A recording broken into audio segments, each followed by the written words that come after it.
Hi everyone, welcome सीटी by super guide. मेरा नाम है आकाश शुक्ला। दोस्तों, एक इंपॉर्टेंट अपडेट है फॉर ऑल दोज स्टूडेंट जो कि सीयूटी 2025 एग्जाम के लिए अपीयर हो रहे हैं। कुछ लोगों के लिए हो सकता है ये गुड न्यूज हो, लेकिन कुछ लोगों के लिए बैड न्यूज हो सकती है। दोस्तों, जैसे कि आप लोग जानते हैं कि एनटी सीयूटी 2025 का एग्जामिनेशन कंडक्शन करा रहा है और 13, 14, 15 मई 2025 के एग्जामिनेशन हो चुका है और आज है 16 मई 2025। बार बार एनटी की तरफ से बहुत सारे अप्स एंड डाउन्स देखे जा रहे हैं, काफी सारा वेरिएशन देखा जा रहा है क्वेश्चन पेपर्स के अंदर, जहां पर कभी लेवल के अंदर काफी चेंज है तो कभी क्वेश्चन पैटर्न के अंदर काफी चेंज है। कभी आप देखते हैं इंग्लिश लैंग्वेज के अंदर 3 पैसेजेस होते हैं तो कभी 4 पैसेजेस होते हैं, तो कभी इंग्लिश लैंग्वेज के अंदर वोकैब जो है काफी डिफिकल्ट आ जाता है तो कभी काफी इजी आता है। तो इस केस में क्या होने वाला है इसके बारे में यहां पर डिस्कस करेंगे। और हां, अगर आप जनरल एप्टीट्यूड टेस्ट की बात करेंगे तो साथ में क्वांटिटेटिव एप्टीट्यूड की वेटेज कभी बढ़ जाती है तो कभी कम हो जाती है, लेकिन क्वांटिटेटिव एप्टीट्यूड का जो डिफिकल्टी लेवल है जनरल एप्टीट्यूड टेस्ट के अंदर वो बरकरार है एक मॉडरेट टू डिफिकल्ट जाने में। तो वीडियो में आगे बढ़ने से पहले मैं आपको एक बात बता देता हूं कि हम आपकी कॉलेज काउंसलिंग तक आपका साथ देने वाले हैं। आपके कोर्स के लिए कौन सी 20 या 25 यूनिवर्सिटीज हो सकती हैं वो आपको बताने वाले हैं। तो उसके लिए इस चैनल को सब्सक्राइब जरूर करना, क्योंकि आपका साथ हम कॉलेज काउंसलिंग तक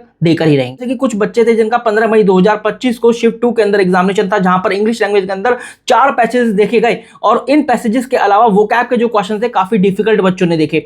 तो देखो, अगर मैं बताऊं आपको डिफिकल्ट लगे हैं क्वेश्चन तो ऐसा नहीं होगा। देखो, कुछ जो बच्चे होते हैं उनको डिफिकल्ट लगते हैं, लेकिन कुछ बच्चे जो होते हैं उनको ईजी लगते हैं। अगर आप एक ऐसे स्टूडेंट हैं जिनको डिफिकल्ट लगे हैं क्वेश्चन अपनी शिफ्ट के अंदर किसी पर्टिकुलर सब्जेक्ट को लेकर, और आप जैसे बहुत सारे स्टूडेंट हैं जिनको डिफिकल्ट लगे हैं, और दूसरी तरफ एक ऐसी शिफ्ट हुई है जहां पर ईजी लगे हैं बच्चों को क्वेश्चन, और आप जैसे बहुत सारे ऐसे स्टूडेंट हैं जिनको इजी लगे हैं क्वेश्चंस, तो इस केस में क्या होता है, normalisation will come into play. और बहुत इंपॉर्टेंट रोल प्ले करता है नॉर्मलाइजेशन। यहां पर जब आपकी शिफ्ट जो है इजी हो जाती है तब आपके जो मार्क्स हैं थोड़े से घटा दिए जाते हैं, लेकिन जब आपकी शिफ्ट जो है डिफिकल्ट हो जाती है तो फिर आपके मार्क्स कुछ बढ़ा दिए जाते हैं। और नॉर्मलाइजेशन हमेशा तब होता है जब एक से ज्यादा दिन एक से ज्यादा शिफ्ट के अंदर एग्जामिनेशन होता है और जब वेरिएशन होता है डिफिकल्टी लेवल के अंदर।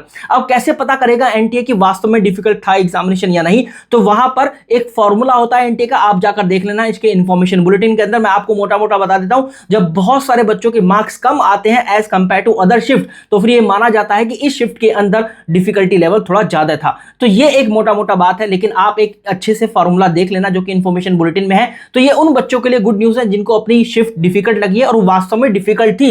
एनटीए भी उसको पाएगा कि वो डिफिकल्ट होने वाली है, तो फिर आपके मार्क्स थोड़े से बढ़ा दिए जाएंगे। लेकिन अगर आपकी शिफ्ट इजी थी, एनटीए ने देखा कि वो इजी है, वास्तव में इजी है, तो फिर आपके मार्क्स थोड़े से घटा भी दिए जाएंगे। तो ऐसी ही और इन्फॉर्मेशन के लिए और सीयूटी रेगुलर अपडेट्स के लिए डू सब्सक्राइब दिस चैनल, क्योंकि हम आपको इन्फॉर्मेशन देते रहेंगे और आपकी कॉलेज और कोर्स की काउंसलिंग भी करेंगे, जहां पर आपको एक कोर्स या कॉलेज के लिए हम लगभग 20 या 50 यूनिवर्सिटीज बताने वाले हैं। Wish you very good luck guys, thank you very much.